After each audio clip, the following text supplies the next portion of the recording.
കേന്ദ്രമന്ത്രി സുരേഷ് ഗോപി മാധ്യമങ്ങളോട് സംസാരിക്കുന്നു. അവിടെ തന്നെയുണ്ട്, സ്പോട്ടിൽ തന്നെയുണ്ട്.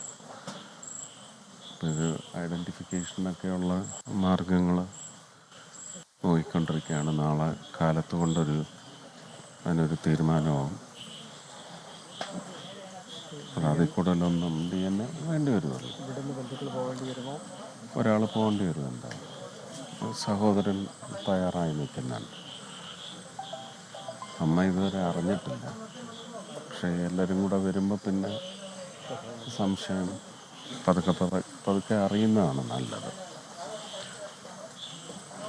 മക്കൾക്കറിയാം. അറിയാം. കൂടുതൽ വിവരങ്ങൾ അവിടെ നിന്ന് അറിഞ്ഞതിന് ശേഷമേ എന്തെങ്കിലും അധികമായിട്ട് പറയാൻ പറ്റും. അതെല്ലാം ഇവിടുന്ന് കളക്ടർക്ക് അതിനുള്ള ഇൻഫർമേഷൻ വരും. കളക്ടർ അതനുസരിച്ചായിരിക്കും അയക്കുന്നത്. അതെല്ലാ സപ്പോർട്ടും കിട്ടും. അതെ, ബാക്കിയുള്ള കാര്യങ്ങൾ. പക്ഷെ മാനിഫെസ്റ്റിൽ രജിസ്റ്റർ ചെയ്തിട്ടുണ്ട്. മാനിഫെസ്റ്റ് ഞാൻ കണ്ടു, എനിക്ക് മിനിസ്റ്റർ അയച്ചു തന്നു.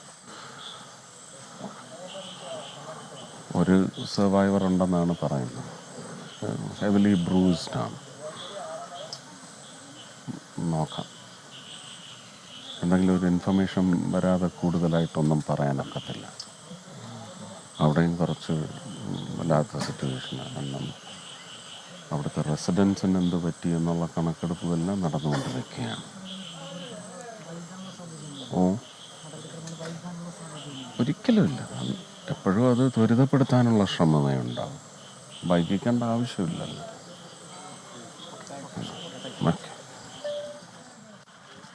രഞ്ജിതയുടെ വീട് സന്ദർശിച്ച ശേഷം സുരേഷ് ഗോപി മാധ്യമങ്ങളോട് സംസാരിക്കുകയായിരുന്നു.